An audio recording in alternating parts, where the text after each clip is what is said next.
नाशिक महानगरपालिकेच्या पाणीपट्टी वसुलीच्या मुद्द्यावर नगरसेवक प्रवीण उर्फ बंटी तिडमे यांनी प्रशासनाला धारेवर धरत विविध गंभीर मुद्दे उपस्थित केले।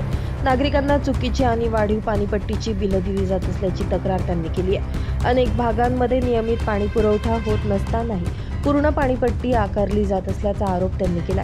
तिडमे यांनी थकीत वसुलीची अचूक आकडेवारी, मोठ्या थकबाकीदारांवर झालेली कारवाई, गळतीमुळे होणारे पाण्याचे नुकसान, मीटर रीडिंगमधील त्रुटी आणि ऑनलाईन बिल प्रणालीतील अडचणी याबाबत प्रशासनाकडे स्पष्टीकरण मागितले।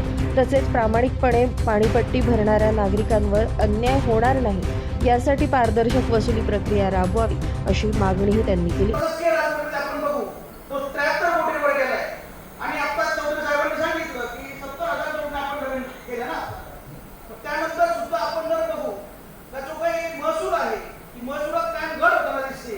आपण बघू 21-22 मध्ये 63 कोटी 36 लाख रुपये होते।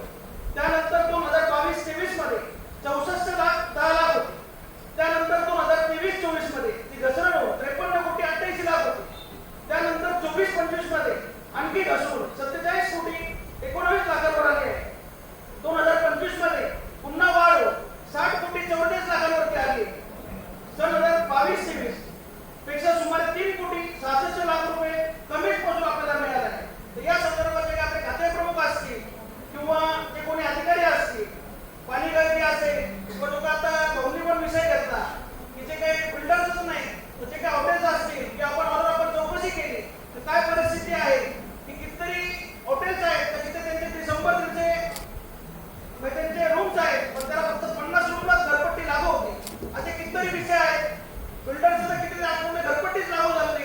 जसं आता आमच्या प्रतिभाताईंनी माऊलींनी सांगितलं का 30 वर्षांनी त्यांनी आता घरपट्टी लागू करून दिली। मी त्यांचे सुद्धा आभार मानतो का हे काम प्रशासनाचं होतं पण त्यांनी न करता एक नगरसेवक म्हणून प्रतिभाताईंनी जेव्हा पायंडा पाडला, माझ्याकडे आता पूर्ण शहरातल्या जेवढ्या काही बिल्डिंग्स असतील त्या सर्व शहराला जेवढा नकार लागतो काय अशी परिस्थिती तयार झाली।